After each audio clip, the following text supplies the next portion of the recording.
Hotel accommodations as a specialized industry.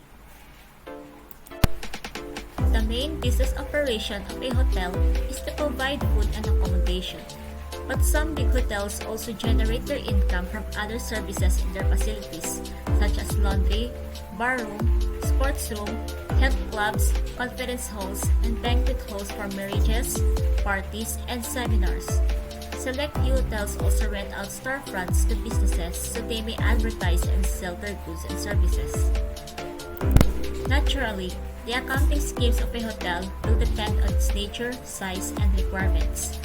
In addition to the setup of a bar, a hotel may have varied options for providing snacks or for serving lunches and dinners. They may also include distinct areas for catering at various locations for different social events. Because of this, separate accounts must be kept for purchases of different categories of products and sales of different types of items to determine the correct position, which, in other words, will aid in maintaining the accounts correctly. Financial reporting standards and specific accounting policies applicable to the hotel industry. As mentioned before, financial reporting standards or specific accounting policies on hotels vary according to their sizes, nature, and requirement. But to give you an overview of what's applicable and not on the Philippine Financial Reporting Standards and Philippine Accounting Standards for the hotel industry, here is a schedule of PFRS and interpretations for Waterfront Philippines Incorporated and subsidiaries.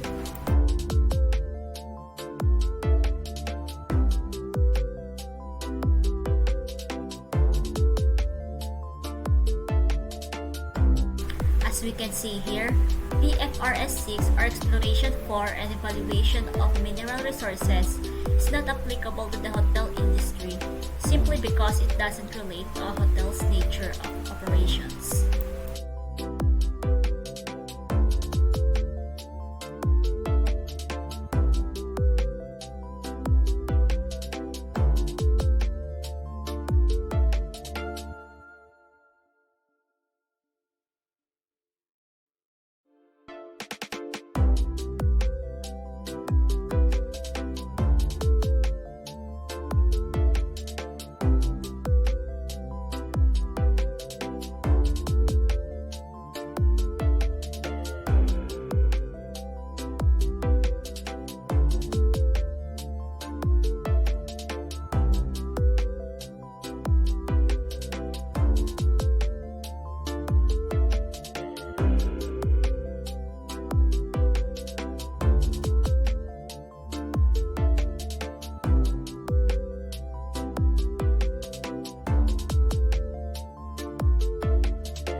Let's look at the side-by-side comparison of the accounting policies of the two hotel chains, the Bloomberry Resorts Corporation and Waterfront Philippines Incorporated, to give us an idea of the common accounting policies in the hotel industry.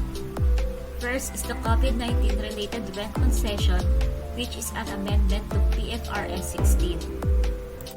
The amendment provides relief to lessees from having to adhere to the PFRS 16 rule on lease modifications for rent concessions brought about directly by the COVID-19 outbreak. A lessee may elect not to assess whether a rent concession from a lessor is a lease modification if it meets all of the following criteria. First, the rent concession must be a direct consequence of COVID-19. Second, the change in lease payments results in a revised lease consideration that is substantially the same as or less than the lease consideration immediately preceding the change. Third, any reduction in lease payments affects only payments originally due on or before June 30, 2022. Lastly, there is no substantive change to other terms and conditions of the lease. A lessee that applies this practical expedient will account for any change in lease payments resulting from the COVID-19 related rent concession in the same way it would account for a change that is not a lease modification, such as variable lease payment. No practical expedient is provided for lessors. Many hotels have adopted this amendment because it helped lessen their financial burden on the buildings they have leased for their businesses. Interest Rate Benchmark Reform, which is an amendment to PEPRS 9, 7, 4, 16, and PAS 39. The following temporary reliefs are provided by the amendments to address the implications on financial reporting when an interbank offered rate or IBOR is swapped out for an alternative virtually risk-free interest rate. First, practical expedient for changes in the basis for determining the contractual cash flows as a result of IBOR reform. Second, relief from discontinuing hedging relationships. Third, relief from separately identifiable requirement when an RFR instrument is designated as a hedge of a risk component. An entity shall cease applying the temporary exceptions to all hedging relationships directly affected by interest rate benchmark reform under this amendment when the uncertainty arising is no longer present concerning the timing and the amount of the interest rate benchmark-based cash flows or the hedging relationship is discontinued. The end of application does not apply to the test for separately identifiable risk components. The company shall also disclose information about, first, the nature and extent of risk to which the entity is exposed arising from financial instruments subject to IBOR reform and how the entity manages those risks, and their progress in completing the transition to alternative benchmark rates and how the entity is managing the transition. Specialized transactions in the hotel industry. Revenue from room rent. One of the hotel industry's primary sources of income is room rental. Most hotels bill their customers through an accounting software called PMS or Property Management System software, which is very popular in the hotel industry. Hotels offer discounts depending on the season, holidays, and other things. Usually, discounts are given during low seasons instead of peak seasons to attract more customers. Special discounts are mostly offered to group of students, delegates, corporate customers, VIP customers, and etc. Hotels sometimes provide complimentary rooms for some special guests and hotel staff. Detention charges are collected from customers due to either cancellation of a reservation or due to non-arrival upon reservation. Revenue from food and beverages. Restaurants. There are two types of sales at restaurants located in a hotel: sales from resident customers and sales from walk-in customers. Sales from resident customers are recorded in the combined bill, while cash receipt is issued in case of sale to walk-in customers. Revenue from food and beverages. Room services. The room service order taker transfers the food that hotel guests have ordered through the KTO or the kitchen order ticket and places them on the hot plate for pickup. Without an authorized KOT, no dish will be sent out by the kitchen staff. In the case where a dish is sent even without KOT, then that dish wouldn't be billed to the customer. Sometimes, hotels apply service charges for room services, which can be found in the food and beverages bill. Revenue from food and beverages. Minibar. Most hotels have minibars stocked with liquor, soft drinks, snacks, and other things. Billing these items is either based on the self-declaration by hotel guests by filling up a form kept in the minibar, or a minibar attendant would check the items left before and after the guest's consumption. Revenue from banquets. Generally, the rate offered is a composite rate for food and beverages and rent of the hall. The composite rate is based on per person. Revenue from business center. Business center services include meeting room rental, fax services, photocopy services, and secretarial services. Since billing for business center services is manually recorded through the appointment register, billing will be omitted if manual tracking is missing. Revenue from car hire. Hotels offer their visitors the use of a car through selected travel agencies. Whenever guests hire cars, car charges are posted to the guest folio. A hotel receives a commission from a travel agency depending on the income the travel agency receives from the car rental. Revenue from housekeeping.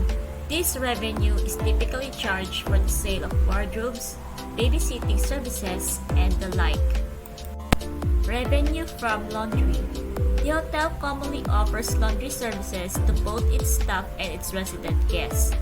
Billing of laundry services is done through the accounting software according to the rate provided. Revenue from sale of scrap and disposal of containers.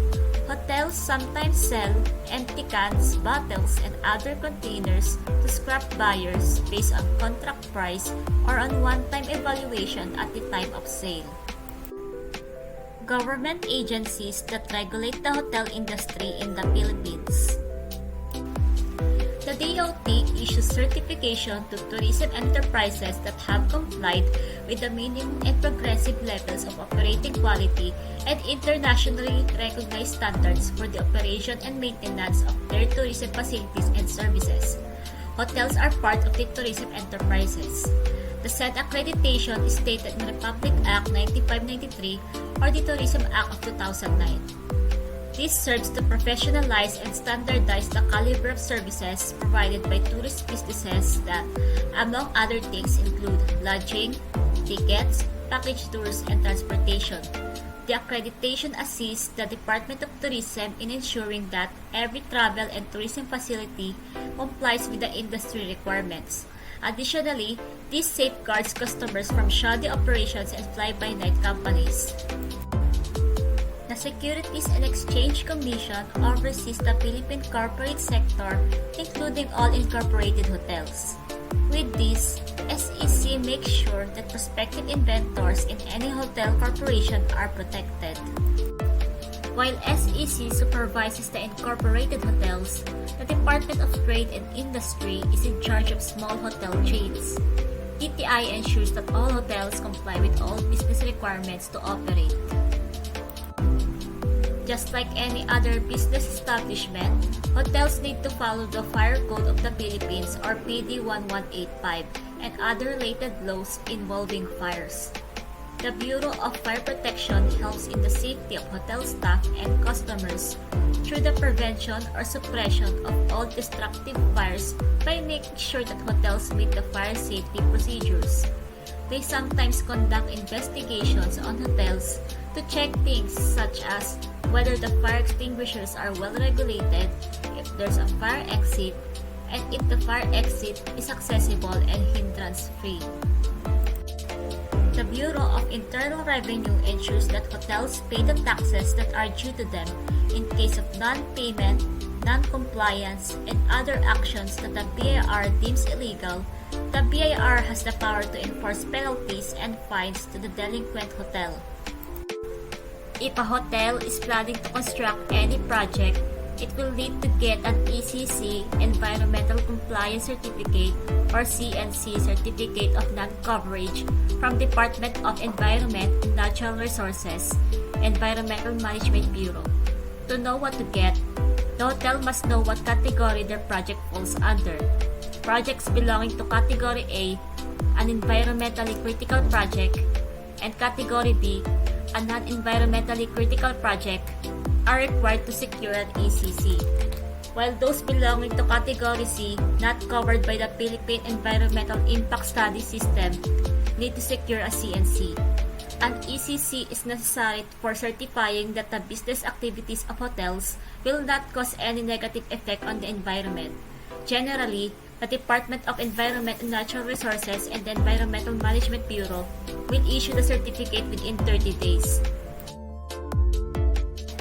So, what makes the hotel industry a specialized industry? It is a specialized industry because it has combinations of various transactions which are not exactly unique, but they make the essence of a hotel. This mixture of assortment of transactions is the reason why the hotel industry have accounting policies and reporting standards that are distinct to their industry. To end this video, here are some examples of hotels here in the Philippines.